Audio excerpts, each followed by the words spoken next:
আরে ওর নাম্বার লাগবে না, ওর যে ক্যারেক্টার, এই ক্যারেক্টারই তো ভালো না। এর কাছে মাইয়া গুজমু ভালো লাইতেনি। আচ্ছা 3টার সময় তুই আমার ডাকো। হ্যাঁ তুই আইয়াও তো তুই তো আমার সংসার আগুন লাগাই দিছ বেটা। আবার কথা সংসার বেটা। তুই বন্ধু রবে কলঙ্ক বেটা। ওই বেটা 30 বার মারে ভাবে হ্যাট্রিক মানে চান্স নিতে যাই ফেল করে যাব কথা কত একবার তো বাস সাদা মাল নাই, বন্ধু রবে কলঙ্ক।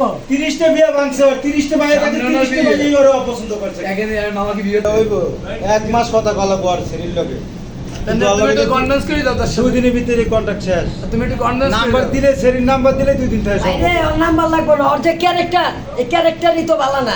এর কাছে মাইয়া গুজমু ভালো লাইতেনি। ঘুমা ভালো না, আবার ক্যারেক্টার ভালো না। খাইলে পানির কথা কই আরেক ঘরে ঢুকা যায়। হ ক্যারেক্টার খারাপ আমি জানি। পানি রে পানির কথা কই এখন জম কি করতে কই দেবে না হরানে আইছে। কই বন্ধু পানি তো পাইতে মানে কই তুই কই গেছিলি? তো এই সামনে পরের দিন রাইতে কি সকাল হওয়া মাত্রই বাড়ি চলে গেছে। নাম সত্যি